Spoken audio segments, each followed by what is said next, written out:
quando que você começou a ver que era hora de você, né, abrir o jogo para poder fazer Olha, assim, um papel social, né? Na verdade, eu nunca pensei também em falar isso publicamente. Até porque não havia nem a necessidade. Para quê? Eu já joguei, já... Mas É um ato político também, né? Sim. E eu fui procurado várias vezes. Todas as vezes que algum jornalista queria fazer alguma matéria sobre o assunto, me procurava, né? E eu sempre recusei falar, nunca quis. Mas aí eu fui procurado antes um pouco da pandemia pela Joana de Assis, que é uma jornalista do Globo Esporte, do GE. E que ela estava exatamente querendo, né?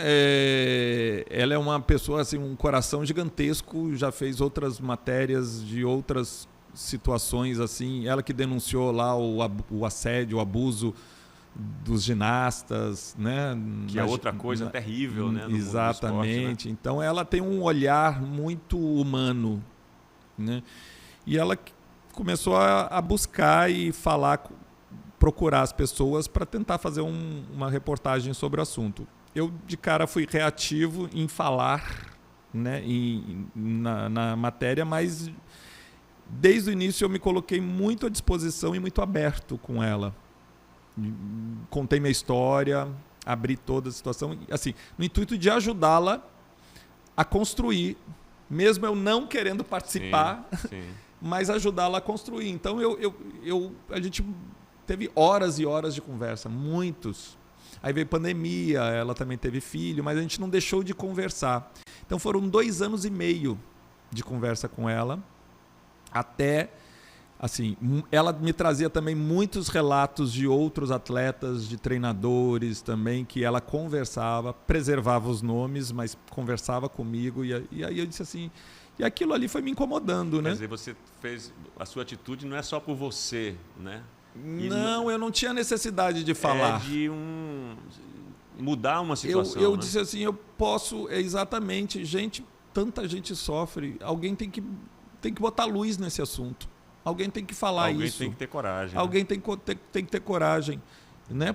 E aí eu comecei ainda...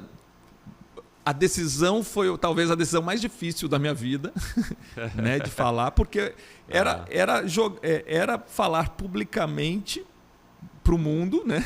Porque hoje você fala para o mundo, de uma coisa que durante 50 anos eu escondi. E de uma hora para outra você fala numa reportagem do Globo Esporte que vai para o mundo. Que o mundo vai saber. Que o mundo vai saber.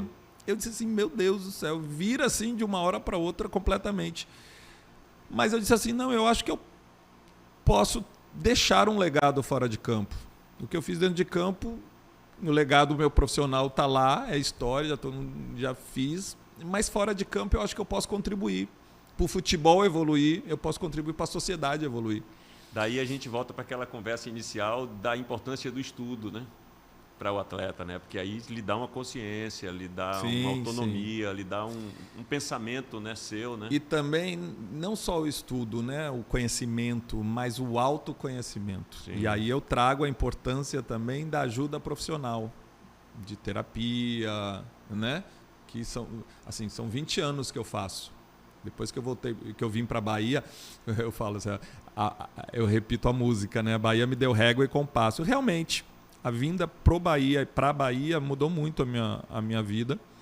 E aqui também eu tomei a decisão de buscar ajuda profissional, porque eu tinha muitas perguntas e quase nenhuma resposta, né? E muita dor dentro para ser tratada, para ser trabalhada. E eu precisava ter uma ajuda profissional. Então são 20 anos de terapia que também me deram esse autoconhecimento e essa condição, essa coragem de poder chegar ao momento de falar, né? De passar uma mensagem, né? Então não foi só o estudo, foi um conjunto de coisas que chegou nesse momento, a maturidade, o estudo, o autoconhecimento, né? A reflexão que você fez durante esses anos todos, né? Exatamente. Tudo isso vem maturando para chegar nessa... Aí eu falei mesmo e assim, Jackson, a repercussão e o acolhimento o apoio foi maravilhoso. Eu estou surpreso, né? Eu disse assim, eu vou tomar umas pedradas, eu vou ser mais acolhido, com certeza, mas eu vou tomar umas pedradas. Pedrada nenhuma chegou até em mim, não chegou. Se jogaram, não passou perto.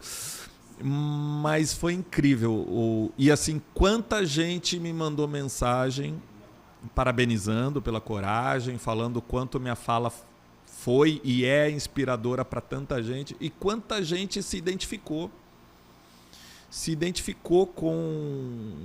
comigo, com as situações que eu relatei. Muita gente, tanto é que muitos se abrem para mim, começam a conversar e contar os dramas também, né? E eu faço questão de atender a todos, de responder a todos nas redes sociais, né? Mas é porque existem muita gente que se identificou, porque não só atletas, não, mas em outras profissões, em outras áreas, gente que ainda enfrenta esse medo de falar para a família, né? E aí vive uma vida dupla, vive morrendo de medo, como eu vivia, né? Lá, né? Então, eu ainda assim, vivia morrendo de medo, era famoso ainda, né? Tinha que tomar um cuidado gigante, porque muitas... E você fala aí, por exemplo, na minha profissão, eu sou ator, tem atores que não podem assumir também, porque fazem papel de galã, vai perder, vai de repente... Perder papéis. Papéis, né? A fama me atrapalhou. Eu sei de treinadores, de clubes que não quiseram me contratar, né? Por conta disso, né? Então me atrapalhou bastante isso, né? Mas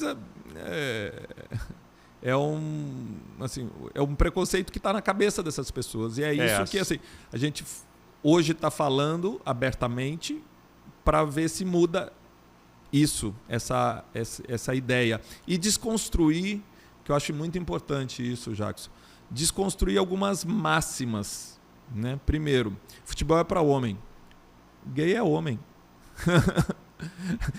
Gay não tem virilidade para jogar futebol. Tem sim. Quem disse, né? Eu, todas as vezes que precisei ser viril, eu fui. Entendeu? Então eu sou um exemplo que desmistifica já isso daí.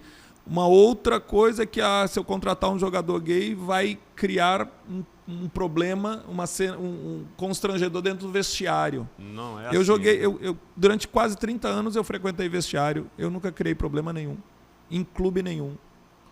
Quer dizer, desmistifica tudo isso. Entendeu? Assim, importante você tá falando isso, né? Porque você já passou, a sua fase de jogador já passou. Você está falando aqui para os jogadores que estão aí e os que poderão vir. Sim, os garotos, né? Quantos garotos já desistiram de jogar futebol porque perceberam que o ambiente é hostil? Pois é. Para um gay. Quantos?